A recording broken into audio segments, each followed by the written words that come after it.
হক্কানি ফিরুক আর ভণ্ড ফিরুক, মাজার আছে যেখানে শিরিক আছে, শিরিক হয় না এমন মাজার 1% পাওয়া কঠিন। আর বাংলাদেশ তো এমন মাজারের দেশ, ল্যাংডা বেড়া মূল্য মাজার হয়ে যায়। ল্যাংটার তাকিয়া, ল্যাংটার দরগা এমন আছে কিনা? আরে মানুষ বগস কোথায় গেল? যেই বেটা কাফরটাই পরে না, হেও নাকি আল্লাহর ওলি।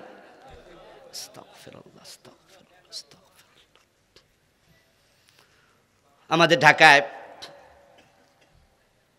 গাবতলী থেকে ফার্ম গেটের দিকে আসতে, আমি একসময় সাভারে ছিলাম দীর্ঘ 14 বছর, জুমা পড়াইছি এসুবাদে, ওখানে আমার বাসাও ছিল। তো মাদ্রাসা ফার্ম গেটে, তো এদিকে আসতাম তো প্রতিদিনই, অফিস যখন খোলা থাকতো মাদ্রাসা খোলার দিন প্রায়শই একটা লোক চোখে পড়তো। গাবতলী থেকে ফার্ম গেট আসার সময়, যাওয়ার সময় দেখতাম দিনের বেলাও বেটা একটা হারিকেন হাতে নিয়ে হাঁটতো, গায়ের কাপড় চোপড় খুব একটা নাই, সামান্য কিছু কাপড় থাকতো, চুল ছিল জটওয়ালা, আর কাপড় যেটা গায়ে ওটার মাঝে মনে হয় ধরেন 250 থেকে 300 গ্রাম দুলাবালি, পুরা পচা। আমার মনে হয় ফাঁড়া ছাগলের গায়ে এত দুর্গন্ধ হইব না। আর ওই ভদ্রলোক হারিকেন হাতে নিয়ে হাঁটতো, তার পিছনে 10 জন 20 জন 30 জন মানুষ লাইন ধরে ধরে হাঁটতো। আমি গাড়িতে বসে বসে আফসোস করতাম, হারে মানুষগুলোর বিবেক কোথায় হারিয়ে গেল, এই লোকটার পিছনে কেন হাঁটে? তারা মনে করে এর ভিতরও কিছু না কিছু আছে। আমাদের কোরআনের পাখি কুমিল্লা টাউন হল ময়দানে ওয়াজ করতে গিয়ে ছাত্র জীবনে শুনছিলাম, উনি বলেছিল, ল্যাংটার পিছনে হাঁটো, তোমরা বলো তার ভিতরেও কিছু আছে, এর ভিতরে কি আছে হে তো দেখাইয়া রাখছে, তো আর কি চাও তোমরা? হক্কানি ফির বলতো যাদেরকে আমরা চিনি, তাদের মাজারও শিরিক আমি নিজে দেখেছি। হযরত শাহজালাল শাহপরান রহমতুল্লাহি আলাইহি দুজনই ছিলেন এদেশের মানুষের কাছে খুব বড় মানুষ। আমিও তাদের দুজনকে হক্কানি ফির ভাবি, তাদেরকে এই দেশের মুজাহিদ মনে করি। ইসলাম প্রচারে শাহজালাল শাহপরান কত ভূমিকা রেখেছে তা বলে শেষ করা যাবে না। ইয়ামান থেকে বাংলাদেশে চলে এসেছে, অথচ শাহপরান রহমতুল্লাহ আলাইহির মাজারে 1999 সালে গিয়েছিলাম ছাত্র জীবনে, ঘুরতেছিলেন, ওনাকেও সালাম দিলাম, নিজের চোখে দেখলাম মাজারে এক ভদ্রলোক সেজদায় পড়ে আছে। টিলার উপরে মাজার, উপরে উঠে দেখি একটা মোটা গাছ, চারপাশে বাউন্ডারি ওয়াল, আর দেখলাম মাজারের মাঝে এক ভদ্রলোক টাই শুট পরা সেজদায় পড়ে আছে। উনি হক্কানি ছিলেন, কিন্তু মাজার বানানোর কারণে সেখানেও শিরক চলে। হযরত শাহজালাল রাহমাতুল্লাহ আলাইহির মাজারে কি মোমবাতি নাই? এখনো যায় দেখেন যে মোমবাতি জ্বলছে, অথচ লাইট আছে। আচ্ছা, লাইট থাকলে কি মোমবাতি দরকার আছে? এটা কি অপচয় না? আর মোমবাতি কারা দিল? নিশ্চয় কেউ না কেউ মানত করেছে। অথচ মানত একটা ইবাদত, ইবাদত শুধু আল্লাহর জন্য হবে, মাজারে মানত করলে শিরক হয়।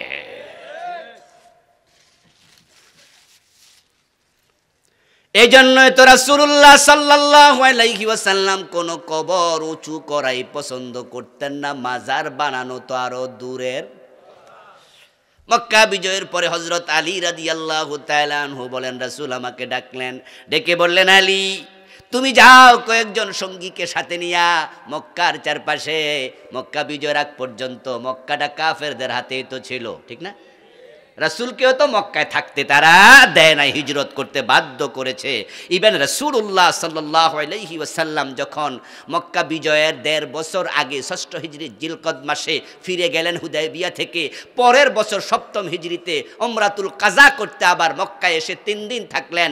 3-5 15 ওয়াক্ত নামাজ তিনি কাবা ঘরে পড়েছিলেন, কিন্তু তখনও কাবার ভিতরে বাহিরে 360টা মূর্তি ছিল।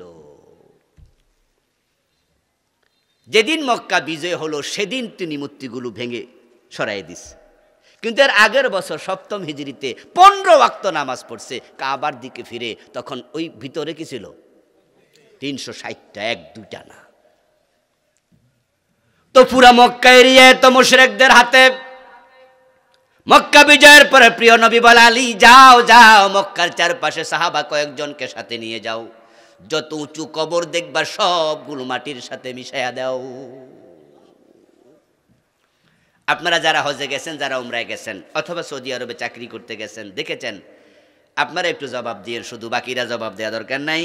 আমাদের রাসূলুল্লাহ সাল্লাল্লাহু আলাইহি ওয়াসাল্লামের রওজার পাশেই যে অনতি দূরে যে কবরস্থান আছে, যেটাকে বাংলাদেশের লোকেরা জান্নাতুল বাকি বলে, বাকি আল গারকাদ, বাকি গোরস্থানে 10,000-এর মতো সাহাবীর কবর আছে ঐতিহাসিকরা বলে। সেখানে মাজার আছে কয়টা? কোন উঁচু কবর আছে? উঁচু কবর পর্যন্ত নাই। ওখানে হযরত ফাতেমার কবর, মা আয়েশার কবর, হযরত ওসমানের কবর, জান্নাতি সাহাবী ওসমানের কবর। আর বাংলাদেশে ল্যাংড়া বেড়া মূল্য মাজার হয়ে যায়। আজিব আজিব। শিরক আমাদের দেশে সস্তা হয়ে গেছে, অথচ ইন্না শিরক লা যুলমুন আজিম। আমার প্রিয় ভাইয়েরা, শিরক নিয়ে আমি আরো 5-6 বছর আগে বই লিখেছি, কারণ আমি জানি যে সবকিছু মনে থাকবে না মানুষের। ওয়াজগুলো করে করে মানুষের ঘরে ঘরে এগুলো পৌঁছায় দিয়ে আসতে চাই। এই জন্য ছোট্ট একটি বই লিখেছি, বাংলাদেশে চলমান 29টা লিখছি, 29টা। সর্বাঙ্গ ব্যথা মলম দেব কোথায়? কয়টা বলবো? কুফর বলবো, শিরিক বলবো, নেফাক বলবো, একটা শুধু বলেছি সংক্ষেপে হারাম, আর একটা 5টা, তো তার মাঝে আরেকটা বেদাত, তা নিয়েও তো কিছু বলবো, সময় তো কুলাবে না। শিরক নিয়ে লম্বা কথা বলবো না, 29টা লিখেছি। এই বইটা ঘরে ঘরে থাকা উচিত, সবার পড়া উচিত। ডায়াবেটিক যার হবে সেই রোগী কিভাবে এটা কন্ট্রোল করা লাগে, এটা তার বাপ জানলে হবে না, এটা তার মা জানলে হবে না। রোগ হয়েছে যার, তাকে জানতে হবে, তখন কন্ট্রোলে থাকবে। ঈমান যাদের আছে, ঈমান যে বাঁচাতে চায়, ঈমান নিয়ে মরতে চায়, তাকে শিরিক চিনতে হবে, ঠিক কি না? তাহলে সে আর জেনে বুঝে শিরিক করবে না। না জানলে তো আপনি মনে করবেন যে অসুবিধা নাই, করে ফেলছি। এই যে সমস্ত ভাইয়েরা মাইক হাতে নিয়ে বলে দিল জনগণ সকল ক্ষমতার উৎস, ওনারা মনে করছে এ জাতীয় কথা কইলে পাবলিক খুশি হয়ে আমরা 2-4টা ভোট দিয়ে দিব। এই ফতুয়া, এই স্লোগান তো এখন ডাস্টবিনে গেছে। জনগণ সকল ক্ষমতার উৎস যে না, এটা তো পাবলিকে বোঝে। তাহাজ্জুদের সময় কাম শেষ, আর বেশি কম যাইব না, জাস্ট ইশারা দিলাম। তো এরপরও যারা এই স্লোগান ভবিষ্যতে দিব, তারা ব্যাককল। জনগণ ক্ষমতার উৎস না, জনগণ ক্ষমতার উৎস না। ঈমান পোক্ত করো, ক্ষমতার মালিক কে? তাহলে যারা ক্ষমতা আছে তারা একটু খুশি, যাক আল্লাহ আমরারে দিছে। এই কথা কিন্তু সত্য, আল্লাহ দিছে, এটা কোনো ডাউট নাই। কারণ আল্লাহ নিজে বলছে, কি বলছে? কুলিল্লাহুম্মা মালিকাল মুলকি তুতিল মুলকা মান তাশা ওয়া তানজিউল মুলকা মিম্মান তাশা। আল্লাহ নিজেই বলছে, ও রাজাজিরাজ, আল্লাহ আপনি বলুন নবী, তুমি যাকে চাও তাকে ক্ষমতা দাও, তুমি যাকে চাও ক্ষমতা ছিনিয়ে নাও। নিঃসন্দেহে আল্লাহ ক্ষমতা দেয়। আপনি মেম্বার হতে পারতেন না, চেয়ারম্যান হতে পারতেন না। আল্লাহ যদি মগজটা একটু বিগড়াইয়া দেয়, আপনাকে যারা ভোট দিছে তারাই হাত পা বেঁধে পাবনা পাগলা গারদে নিয়ে যাবে। তাহলে আল্লাহ আপনাকে মগজ দিয়েছে, আপনি মানুষের সম্মান পেয়েছেন। তাহলে চেয়ারম্যান, এমপি, মন্ত্রী হওয়ার যোগ্যতা আপনাকে কে দিয়েছে? কে দিয়েছে? এটা মনে রাখেন, ক্ষমতা পাবলিক দেয় নাই, পাবলিকের উসিলা ছিল। আচ্ছা, আমাদের কি ডাক্তার বাঁচায় না আল্লাহ বাঁচায়? কিন্তু ডাক্তার উসিলা, আল্লাহ বাঁচায় না ঔষধে বাঁচায়? ঔষধ কি? তো আপনি যদি সরাসরি বলেন ডাক্তার আমনে বাঁচাইছেন, ঈমান থাকবে? জনগণ উসিলা ছিল, ক্ষমতার আল্লাহ দেয়। তা আপনি মাইক হাতে নিয়ে কি বললেন? এটা তাওবা তাওবা তাওবা। আপনি বোঝেন না কি বলেছেন। আপনারা ভেবেছেন যে হুজুর আমাদের বাংলাদেশের একটা সম্প্রীতির ঐতিহ্য আছে। ভারতে অনেকবার সাম্প্রদায়িক দাঙ্গা হয়েছে, কিন্তু আলহামদুলিল্লাহ বাংলাদেশের এই 52 বছরের ইতিহাসে সাম্প্রদায়িক কোনো দাঙ্গা হয়নি। আমাদের দেশে যারা হিন্দু আছে, মায়ের কোলে সন্তান যেমন নিরাপদ, আমাদের দেশের হিন্দুরাও আমাদের কাছে তেমন নিরাপদ, ঠিক কিনা? ঠিক কিনা? এই যে আমাদের লালমাই বাজার হিন্দু দোকান আছে না, আমরা হিন্দু দোকানে, ডাক্তারের দোকানে ওষুধ কিনি না। কোনো হিংসা আছে মনে? হিন্দু দোকানদার মুদিমালের ব্যবসা করে, তার গলার মাঝে আমরা দেখি যে কি একটা ঝুলানো, দেখে বুঝা লাইছি যে এটা হিন্দু। তাই বলে কি তার দোকান থেকে আমরা বের হয়ে চলে আসছি? কি সম্প্রীতি! এটা ইসলাম, এটা ইসলাম, এটাই ইসলাম। ইসলাম সবার জন্য শান্তির ধর্ম। এই দেশে যদি কোরআনের আইন এসে যেত, হিন্দু, বৌদ্ধ, খ্রিস্টান তারা আরো নিরাপদে থাকতো। ঘরের দরজা খুলে ঘুমাতো, চুরি হতো না। তাদের যুবতী মেয়েরা তাদের মতো করে চলতো, ধর্ষিতা হতো না। লাইক রহাফিদ্দিন, ইসলামে জবরদস্তি নাই। আপনি ভাবলেন যে হুজুর সম্প্রীতির বাংলাদেশে তাদের দুর্গাপূজা যখন আসে, আমরা না হয় একটু মানুষকে বোঝানোর জন্য বললাম ধর্ম যার যার উৎসব সবার, এতে ইমানটা যাবে কেন? ও দোস্ত, ইমান যাওয়ার কারণ হলো তুমি যে বললা ধর্ম যার যার উৎসব সবার। হিন্দুদের দুর্গা পূজা তো মুসলমানের জন্য উৎসব না। উৎসব শব্দের বাংলা প্রতিশব্দ ডিকশনারিতে দেখবেন বাড়ি যায়া, উৎসবের প্রতিশব্দ হলো আনন্দ, ঠিক না? উৎসব আনন্দ এগুলো একই জিনিস। হিন্দুদের দুর্গা পূজা আনন্দের জিনিস না, কারণ এটা সরাসরি শিরিক, আর শিরিক কখনো আনন্দের বস্তু হয় না। ও প্রিয় ভাই, আল্লাহর কোরআনে আল্লাহ এটা বলছে, ওয়ামাই ইউশরিক বিল্লাহি ফাকান্নামা খাররা মিনাস সামা।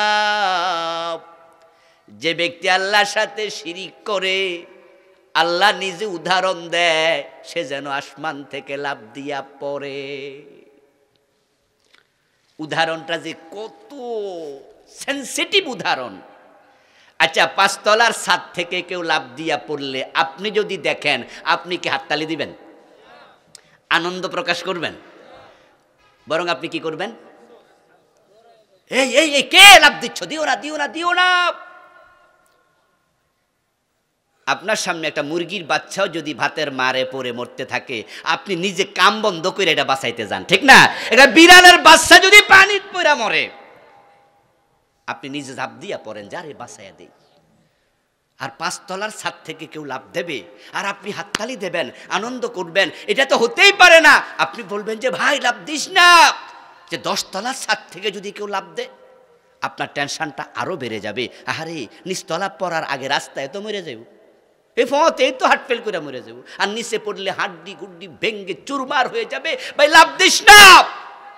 আর আল্লাহ কই যে শিরিক করে সে আসমান থেকে লাফ দিস।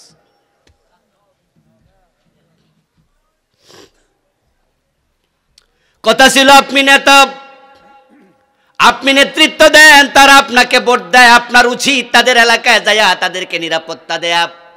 তারা পূজা করুক, বাধা দেবেন না, কেউ বাধা দিতে যাবেন না। ইসলাম বাধা দিতে বলেনি, কিন্তু আপনি নেতা, আপনার উচিত সুযোগ থাকলে তাদেরকে একটু আহ্বান করা।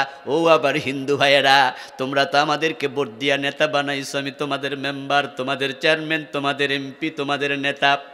তোমরা যে মূর্তির পূজা করো মাটি দিয়া বানায়া, আমি তোমাদের নেতা হিসাবে বলি, ওই মাটির মূর্তির পূজা না কইরা ওই মাটির মালিকের দিকে ফিরে আসো।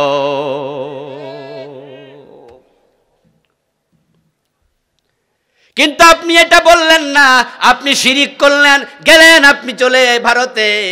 সেখানে হুজুরের কাছে হযরত মাইনুদ্দিন চিশতি রাহমাতুল্লাহি আলাইহি কত বড় মাজার, কত বড় ওলি। আরব থেকে ভারতে আসছে, লাখ লাখ মানুষ তার হাতে ঈমান আনছে। উনার ব্যাপারে আমাদের শ্রদ্ধার কোনো ঘাটতি নাই, কিন্তু উনার কাছে যাইয়া আপনি 2 হাত তুইলা কন, কেউ ফিরে না, খালি হাতে খাজা তোমার দরবারে। ও বাবা, আমার ছেলে দাও, মেয়ে দাও, চাকরি হয় না চাকরি দাও, লেখাপড়া দাও, এটা দাও এটা দাও। এই যে আপনি চাওয়া শুরু করলেন, অথচ এগুলো দেয়ার মালিক মাইনুদ্দিন চিশতি নাকি আল্লাহ। কামটা কি করলেন আপনি? কামটা কি করলেন আপনি? বুঝেন না তো? না বুঝে একটা স্লোগান দিছেন, এক স্লোগান ইমান শেষ। সে স্লোগানটা হচ্ছে কি জানেন? ছেলে হোক মেয়ে হোক 2টি সন্তান যথেষ্ট। এই স্লোগান ঘরে ঘরে ঢুকেছে, কানে কানে পৌঁছেছে। কে জানে না এই স্লোগান? এখন নতুন অবয়বে এসেছে, এই স্লোগান চেঞ্জ হয়েছে। এখন স্লোগান হলো 2টির উপরে সন্তান নয়, 1টি হলে ভালো হয়। কেন এই স্লোগান? উত্তর জানতে চান? বলবে বেশি হইলে খাওয়াবে কে? অথচ তুমি খাওয়াও না, আল্লাহ খাওয়ায়। সবার থেকে জানতে চাই, দয়া করে উত্তর দিয়েন যারা জানেন রিজিকের মালিক কে। তাহলে আপনার সন্তানকে খাওয়াবে কে? তা আপনি যে বললেন আর বেশি নিলে খাওয়াইব কে, রাজ্জাকের সাথে কি বেঈমানি হলো না? 29টা লিখেছি, বইটা নিয়ে যাবেন, স্টেজে পাবেন ইনশাআল্লাহ দোয়ার পরে।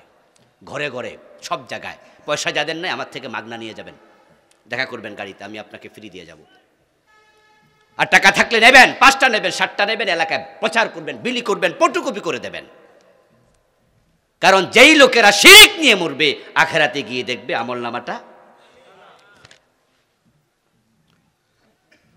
قال النبي صلى الله عليه وسلم يأتي على الناس زمان يجتمعون في المساجد ليس فيهم مؤمن। প্রিয় নবীজি বলছেন, এমন এক জামানা আসবে যে জামানার মানুষগুলো জামাতের সাথে নামাজ পড়বে কিন্তু একটারও ঈমান থাকবে না। এই হাদিসটা 1400 বছর আগের হাদিস। সুবহানাল্লাহ, সুবহানাল্লাহ। আমি আশ্চর্য হই কেমনে বাংলাদেশে এটা মিল্লা গেল। এমন মসজিদ তো আমি চিনি যে মসজিদে একটাও মোমেন নাই।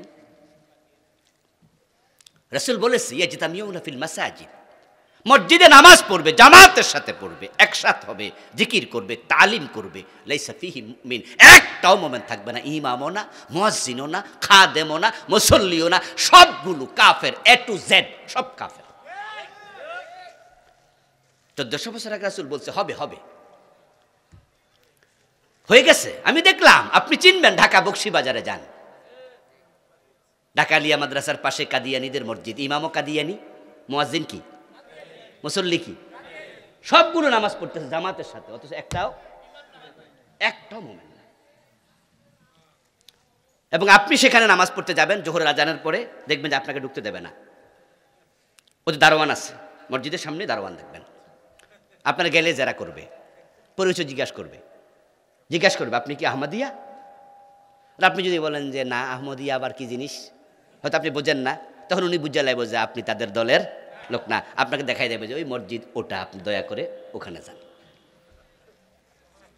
ইমাম কাদিয়ানি, মুয়াজ্জিন কাদিয়ানি, মুসল্লি কাদিয়ানি, এ টু জেড সবগুলো কাদিয়ানি, সবগুলো 5 ওয়াক্ত নামাজ পড়ছে, একটাও মোমেন নয়। প্রশ্ন হলো কেন? উত্তর হলো তারা কোরআন মাজিদের একটা মেসেজ অস্বীকার করেছে, সেটা হলো বিশ্ব নবী শেষ নবী। এই মেসেজটা তারা কেউ মানে না। তাদের ধারণা হলো, তাদের বিশ্বাস আকীদা হলো গোলাম আহমদ কাদিয়ানো নবী। ভাইরা নাউজুবিল্লাহ পড়েন, নাউজুবিল্লাহ পড়েন। অথচ আল্লাহ নিজে বলছে, মা কানা মুহাম্মাদুন আবা আহাদিম মির রিজালিকুম ওয়ালাকির রাসূলুল্লাহি ওয়া খাতামান নাবিয়্যিন। আমার নবী মুহাম্মদ শুধু আমার রাসূল না, উনি তো আমার রাসূল বটে, উনি কিন্তু শেষ নবী। এর মানে উনার পরে আর কোনো নবী নাই। এই মেসেজ অস্বীকার করার কারণে কাদিয়ানি কুফরি করল। কুফরি করলে ঈমান চলে গেল। এবার বলুন তো, কাদিয়ানি কুফরি করছে কয়টা? হ্যাঁ, নামাজ কি মানে না, রোজা হজ মানে না, যাকাত মানে না, সব মানার পরেও তারা বেঈমান।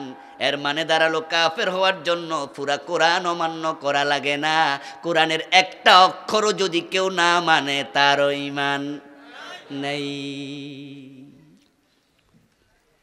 আচ্ছা, যদি কেউ চিন্তা করে যে বিষ খাইয়া মরে যাবো, কিছু লোক আছেন আত্মহত্যা করে, নাউজুবিল্লাহ, নাউজুবিল্লাহ, নাউজুবিল্লাহ। আত্মহত্যা কিন্তু সমাধান না, ভালো করে শুনে রাখবেন। যে ব্যক্তি নিজেকে হত্যা করে, মান কাতালা নাফসাহু বিশাইইন উযযিবা বিহি ফিন্নার, যে যা দিয়ে মারা যাবে জাহান্নামের আগুনে দিয়া, আগুনের ভিতরে ফালাইয়া আল্লাহ ওই শাস্তিটাই তাকে আবাদুল আবাদ দিতে থাকবে। ওইটা যা দিয়ে তুমি মরছো। কেউ যদি ফাঁসিতে ঝুলে মরে, জাহান্নামের আগুনের ভিতরে আল্লাহ তারে ফাঁসির মাঝে ঝুলায় রাখবে চিরদিন। কেউ যদি বিষ খায়া মারা যায়, জাহান্নামের আগুনে তাকে বিষ দিতে থাকবে, আর সে আগুনের ভিতরে বিষ খেতেই থাকবে চিরদিন।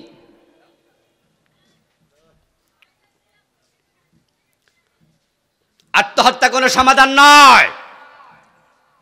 সাবধান মুসলমান। কেন কথা বলছি একটু পরে বলি। আত্মহত্যাকারীরা কেন করে? তারা দুনিয়াতে কিছু টেনশনে পড়ে, কোনো কারণ হতে পারে, সেটা ব্যবসায় লস হয়েছে। আমরা দেখেছি পত্রপত্রিকায়, পুঁজিবাজারে ধস নামার পরে কিছু ব্যবসায়ী যারা পুঁজিবাজারে টাকা লাগাইছে তারাও আত্মহত্যা করেছে। স্বামী স্ত্রী ঝগড়া লেগে বউ আত্মহত্যা করেছে, সন্তান মায়ের সাথে বাবার সাথে অভিমান করে আত্মহত্যা করেছে, টেনশন থেকে বাঁচার জন্য আত্মহত্যা করেছে। এখন যারা আত্মহত্যা করে তারা মনে করে আর নিতে পারছি না, লোড আর সয় না, টেনশন আর সয় না, কষ্টে আর বাঁচি না, তাই কষ্ট থেকে বাঁচার জন্য মরতে চায়। আওয়াজ দিয়ে একটু বলবেন যারা বোঝেন, যে ব্যক্তি আত্মহত্যা করলো সে কষ্ট থেকে বাঁচলো না কষ্টের ভিতরে পড়লো?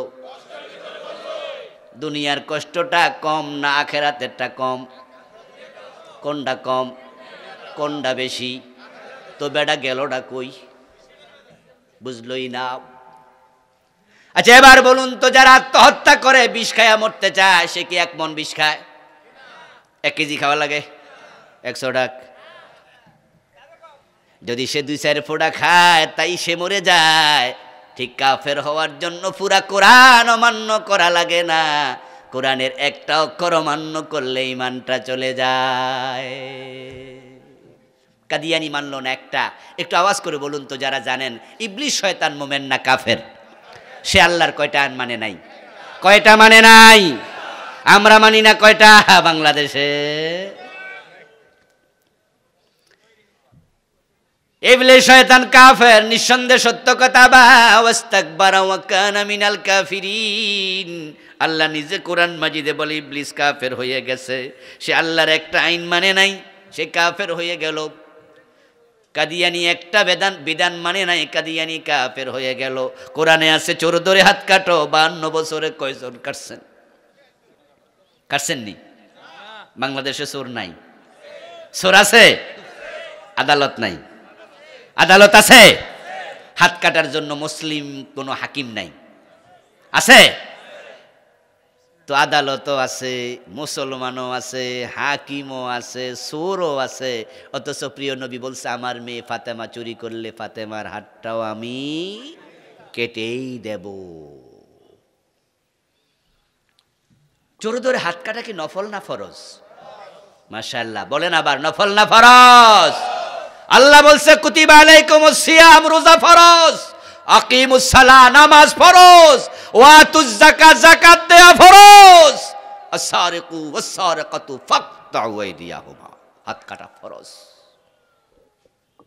এই 52 বছরে নামাজ পড়লেন, রোজাও রাখলেন, হজও করলেন, যাকাতও দিলেন, কিন্তু পুরা রাষ্ট্র 18 কোটি মানুষ একদিনও চোর ধরে হাত কাটার আইন মানল না।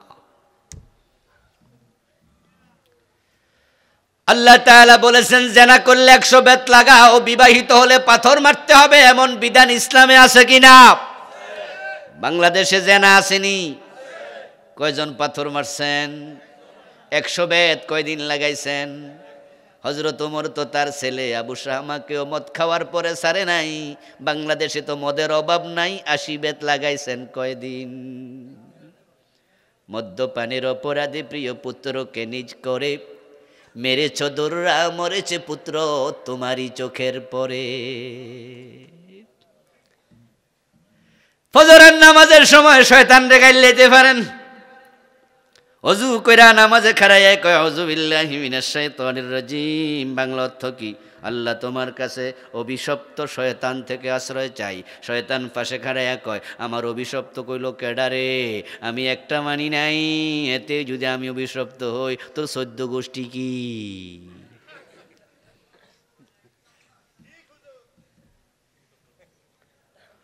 শুধুমাত্র কাদিয়ানি কুফরি করে না, কুফরি আপনার মাঝে আছে কিনা আপনাকেও যাচাই করতে হবে, নিজেকে নিজে সংশোধন করতে হবে। এ নিয়ে আলাদা বই লিখছি, এই বইটার নাম ঈমান, কুফর ও নিফাক। এটা গত বছর লিখছিলাম আলহামদুলিল্লাহ। এর মাঝে 56টা কুফর লিখছি বাংলাদেশে যেগুলো চলমান।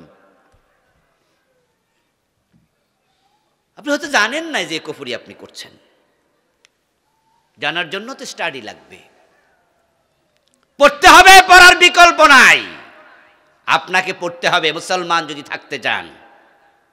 রাসূলের সাহাবারা কেউ মূর্খ ছিল না। এই জাতিকে ইলম শিখানোর জন্য বিদায় হজের ভাষণে রাসূলের দেয়া দায়িত্ব, ফালিয়ুবাল্লিগিশ শাহিদুল গায়বা, আমার মসিহাগুলো, আমার কথাগুলো বাল্লিগু আন্নি ওয়ালাউ আয়া, একটা যারা শুনেছ পৌঁছিয়ে দাও যারা শোনেনি।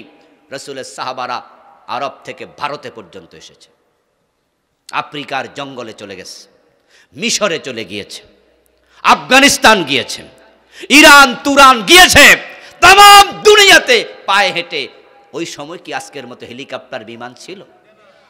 আরে ভাই, ইঞ্জিনের নৌকাটাও তো ছিল না, যে নৌকায় করে তারা ভারত মহাসাগর ফাড়ি দিয়া, আরব সাগর ফাড়ি দিয়া আমাদের ভারতে এসেছে। হাতে চালিত নৌকা কেমনে চালাই আইছে, আমি মাঝে মাঝে আশ্চর্য হয়ে যাই। হযরত শাহজালাল রহমতুল্লাহ আলাই যখন বাংলাদেশে আসছে ইয়ামান থেকে, আজ থেকে 700-800 বছর আগে, আরে ঠেলা গাড়িটাও তো তখন আবিষ্কার।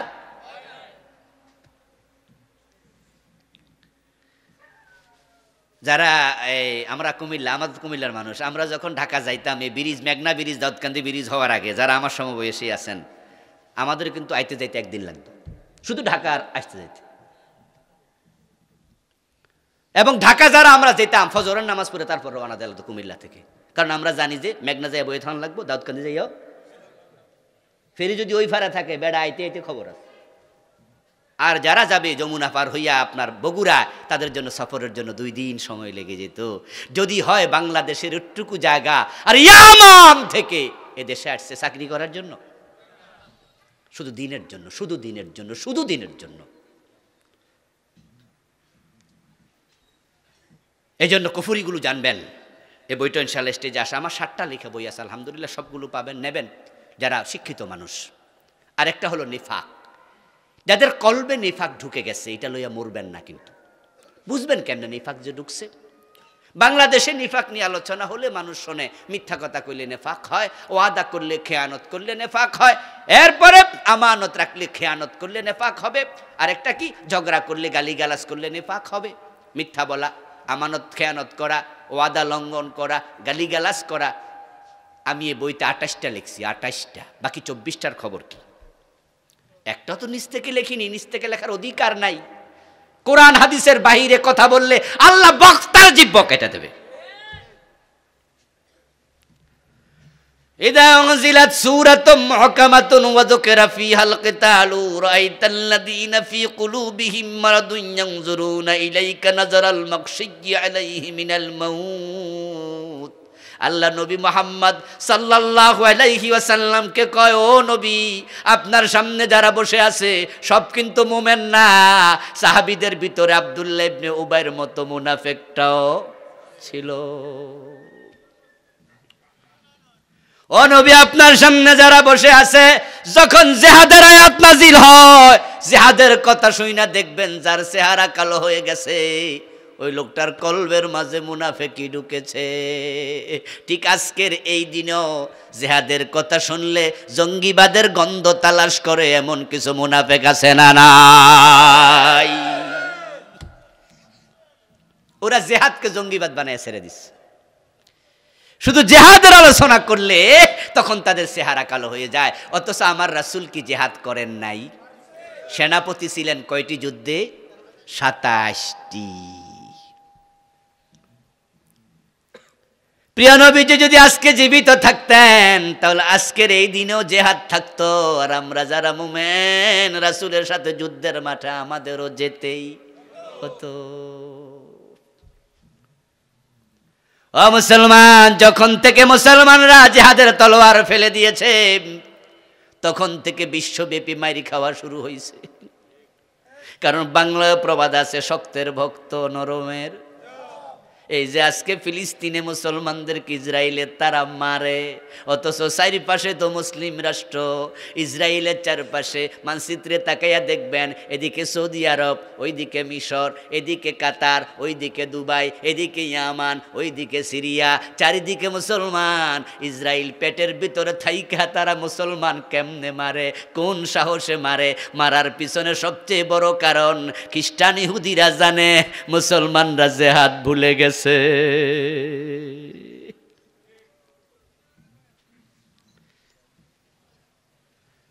অথচ আমরা তো অদ্য দুনিয়া শাসন করেছি।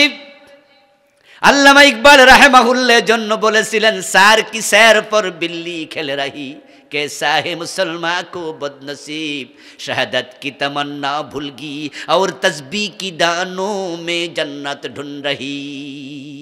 আল্লামা ইকবাল রাহিমাহুল্লাহ বলেন, তোমরা তো ছিলে সিংহের জাত, তোমাদের তাকবীর ধ্বনিতে কাফেরদের হৃদয় কেঁপে উঠত। তোমরা যেখানে ছিলে ইজ্জত পায়ে চুমু দিত। তোমরা তো শাহাদাতের তামান্না নিয়ে চলতে, তলোয়ারের ছায়ায় তোমরা জান্নাত খুঁজে বেড়াতে।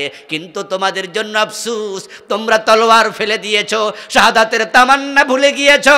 অন্যের প্রতিবাদ আর করো না, তাসবির দানা নিয়ে মসজিদের কোনায় ঢুকেছো। তখন থেকে বিড়ালের বাচ্চাগুলো সিংহের মাথায় উঠে লাফালাফি শুরু করে দিয়েছে।